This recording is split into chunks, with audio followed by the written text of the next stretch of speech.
Hello and welcome back to my channel. Quick little look at the sea because it is absolutely beautiful here. Look at that view.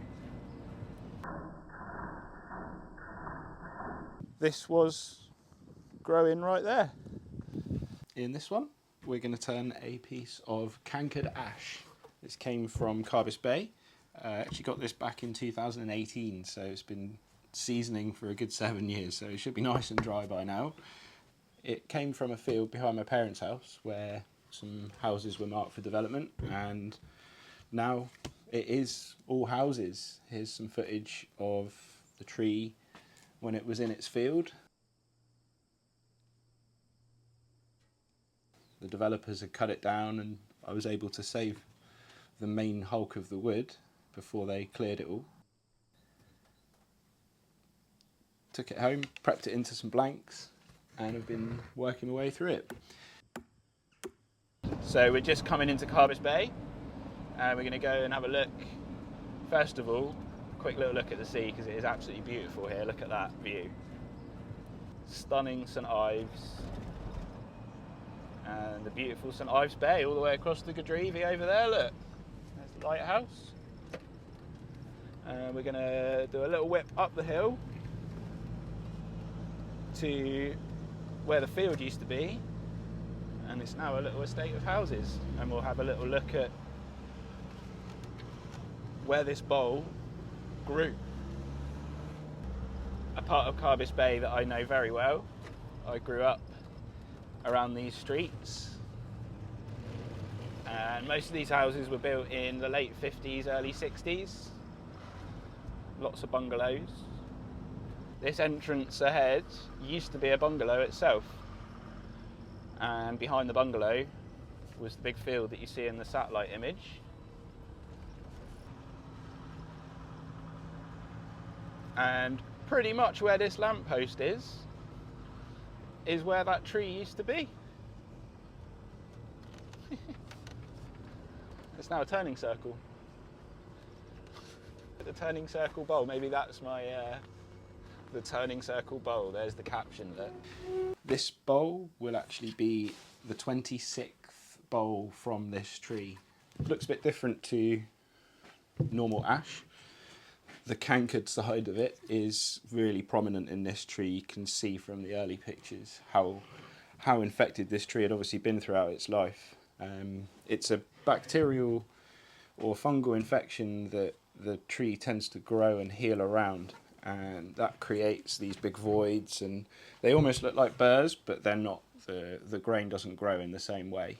I've turned a few pieces of this already, and the character that it creates from all these scars is beautiful. So I'm hoping where this big void in there is, there'll be some really interesting shapes as we create a nice live edge bowl from this one. This little branch is going to be in my way for the minute, so to start with, before I mount my faceplate, we're going to get rid of that lump using a planer or something, chip away at it to make it a bit more balanced, and then create a flat spot here to mount the faceplate. It's already kind of got its shape in there, and I do love how it sort of mimics the granite wall. It's almost camouflaged itself in there. Proper Cornish bit of wood, that. Right, let's get it on the lathe.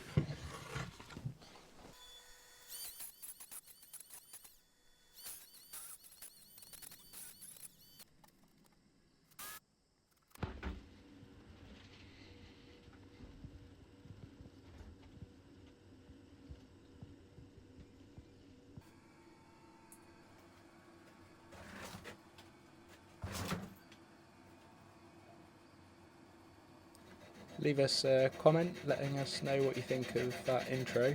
Thought it would be fun to take you out and about in Cornwall a bit and show you where the tree came from. And now I'm into first cuts on this one, and it's beautiful wood to cut.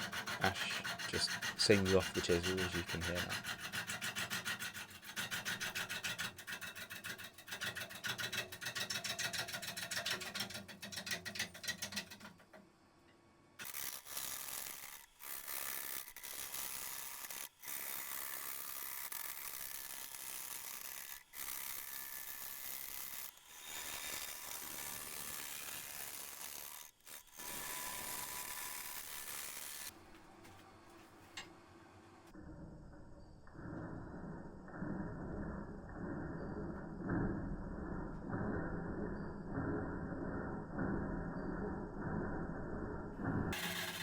This bit of slow-mo really gives you an idea of how much of the cut is air between the two wings. And holding that chisel nice and steady really helps.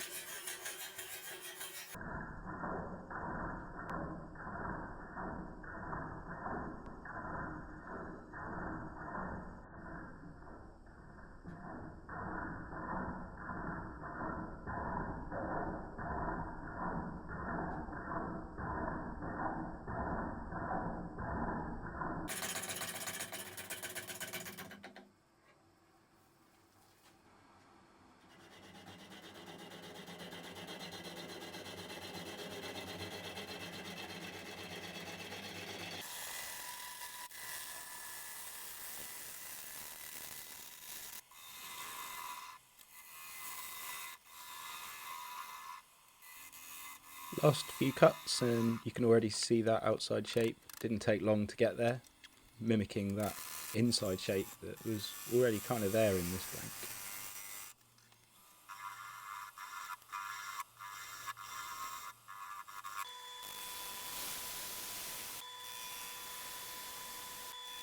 Quick sand and you can see it starting to shine already. This time I do clean up as I'm going along.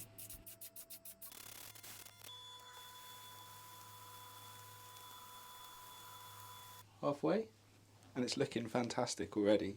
Check out the almost flower-like shape that this lip shows in all that mad grain, where you can see how it's healed over each of those cankers. Some hollow bits in there, nice big void there, but still should be plenty of wood left in there so that when we hollow this out we'll get to see that from the inside as well. Here we go then. Check out that patterning in the grain. Hopefully that piece stays in, but looks like it might only be held by that little bit. Hopefully there's some more wood inside holding it together. We shall find out.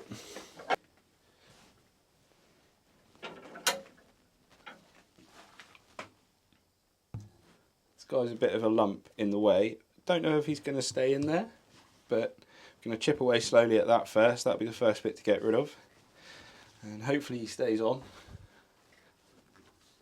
We'll see how this one goes. So having just said that, whilst recording to camera, I then go straight in and ignore my own advice. Bang.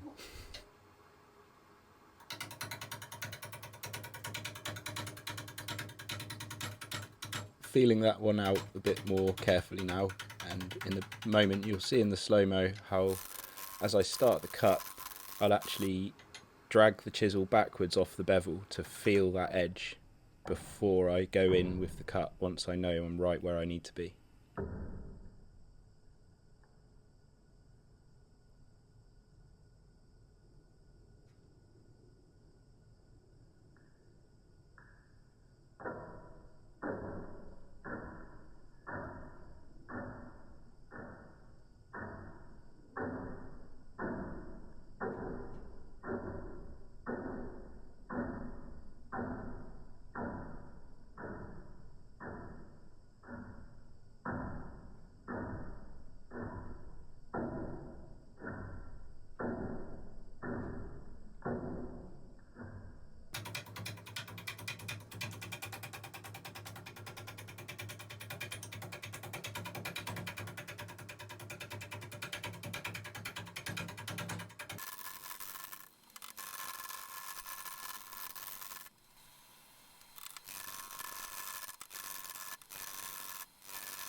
It was quite nice to have a bowl where I didn't have to sharpen the chisel every cut, unlike the U video that I put out a few weeks ago. The link will be up above now. This ash was cutting much nicer, even though those big voids where the cankers were looked like they could be quite problematic. They didn't tend to hold any bits of stone or soil or any things like that that blunt the chisel, so it was pretty easy going down into the bottom of this one, and we're nearly ready to make the final finishing cuts.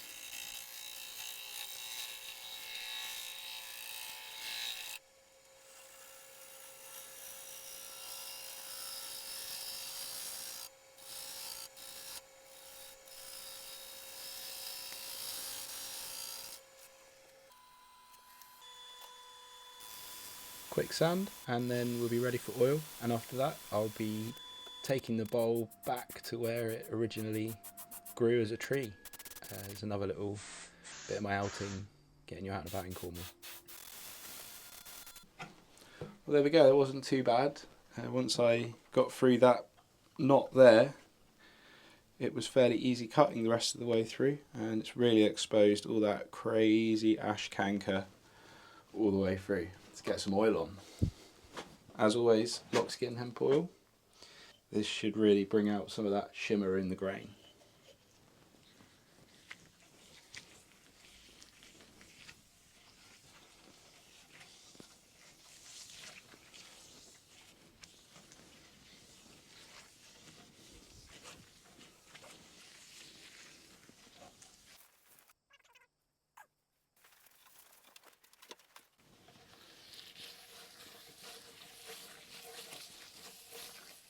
Look at those colours just pop, bringing out all those defined grain lines.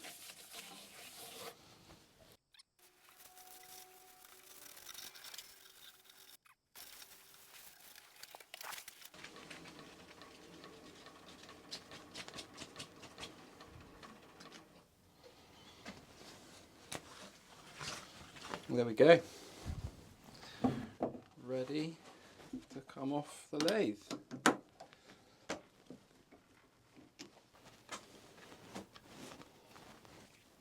I'm really pleased with how that one's come out.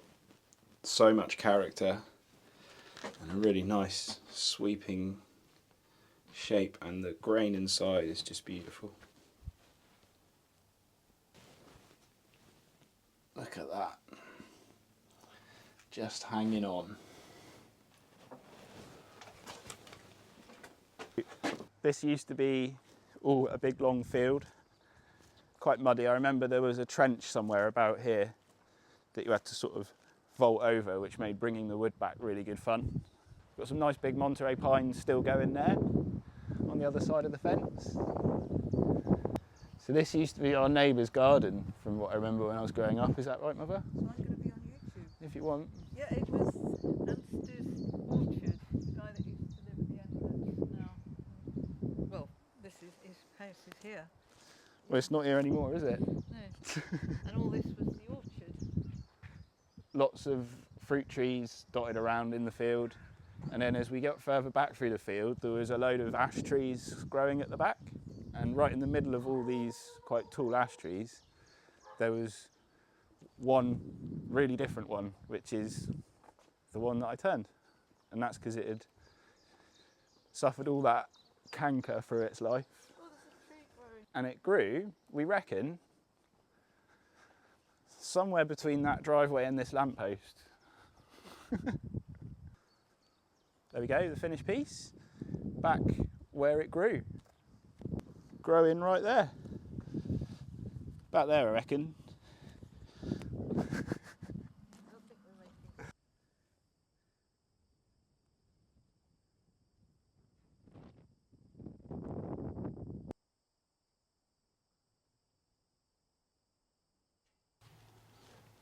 Well, there we are. One rather scarred piece of ash, showing off its resilience, really. How it grew over the years, despite all those infections. I think the grain is just absolutely beautiful in this one. Let me know in the comments what you think. And don't forget to like and subscribe, and stay tuned for the next one.